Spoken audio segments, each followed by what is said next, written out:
Welcome to my playground. 너와 함께라면 어디든지.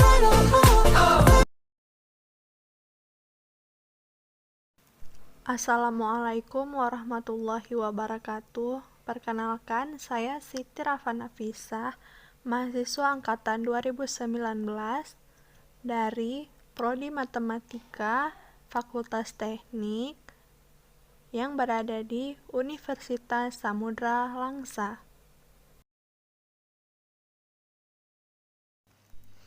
Halo teman-teman semua, di video ini saya akan menjelaskan tentang keterbagian.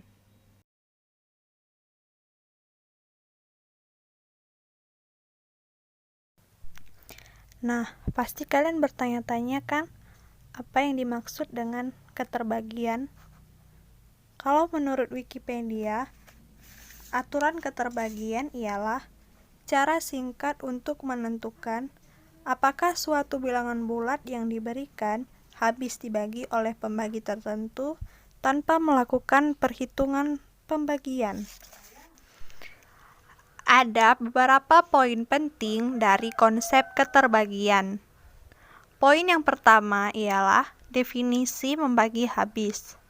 Poin yang kedua, simbol membagi habis.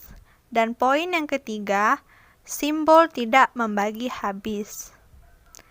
Oke, sekarang kita masuk ke dalam poin yang pertama. Ada bilangan bulat X dan Y. Bilangan bulat X dikatakan membagi habis bilangan bulat Y apabila dapat ditemukan suatu bilangan bulat K sedemikian sehingga berlaku Y sama dengan K dikali X.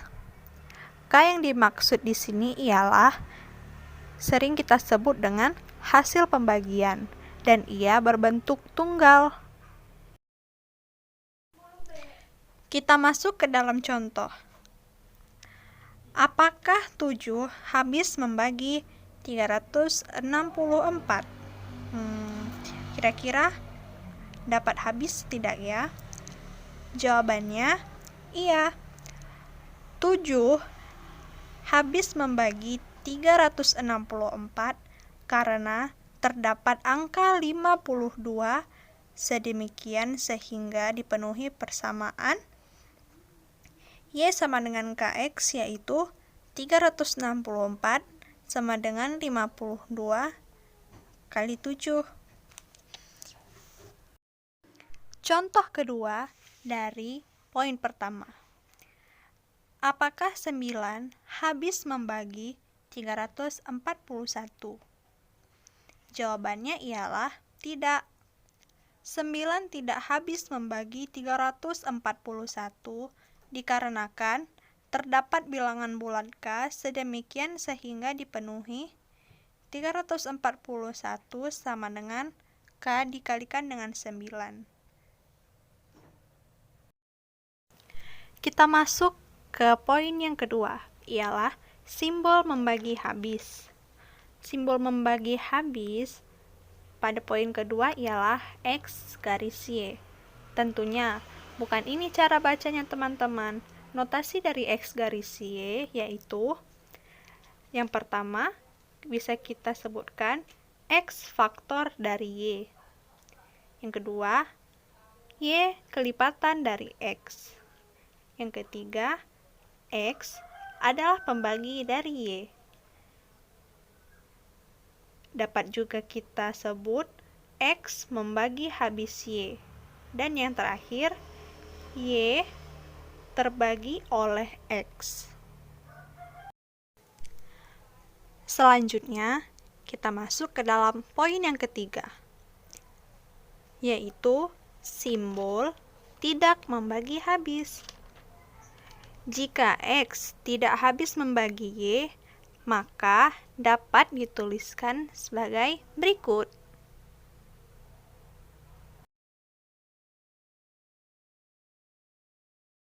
Sekarang kita akan masuk ke pembahasan teorema-teorema dari konsep keterbagian.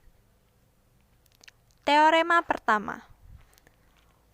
Untuk sembarang bilangan bulat X, Y, dan Z, jika X membagi habis Y dan Y membagi habis Z, maka X membagi habis Z. Kita masuk ke dalam pembuktian. Diketahui bahwa X membagi habis Y dan Y membagi habis Z. Artinya, terdapat bilangan bulat A dan B sedemikian sehingga berlaku Y sama dengan AX dan Z sama dengan BY. Selanjutnya, perhatikan bahwa Z sama dengan BY.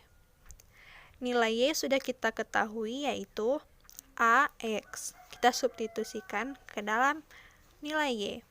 Menjadi 2 sama dengan BY sama dengan B dikali AX. Karena B dan A sama-sama bilangan bulat, dapat kita kalikan menjadi B dikali AX sama dengan BA dikali X. Sama dengan CX. C di sini saya notasikan sebagai B kali A. Karena kita sudah dapatkan Z sama dengan CX, maka dapat disimpulkan bahwa X membagi habis Z. Jika kita ilustrasikan sebagai berikut. Jika 3 membagi habis 9, dan kita ketahui 9 juga membagi habis 81, maka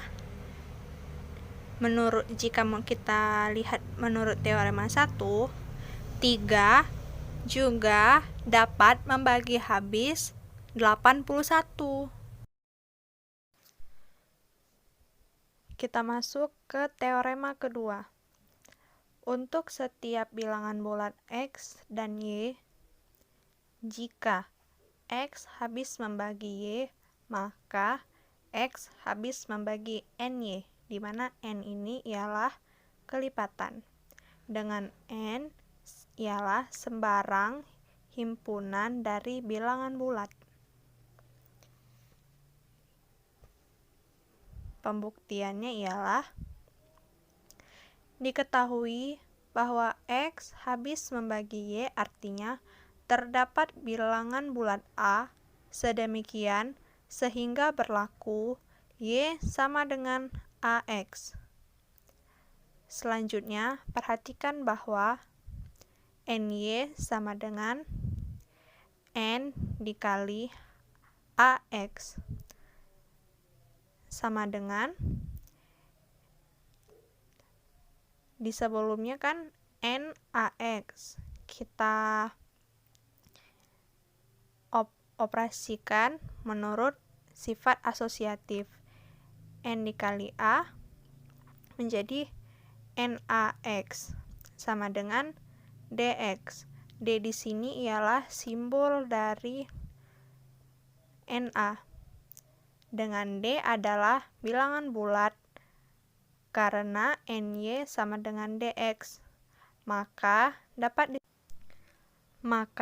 dapat disimpulkan bahwa X habis membagi NY atau X habis membagi kelipatan Y.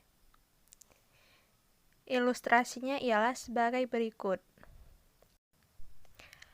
4 habis membagi 16. Maka 4 habis membagi kelipatan dari 16, yaitu 48. Dengan 48 sama dengan 3 dikali 16.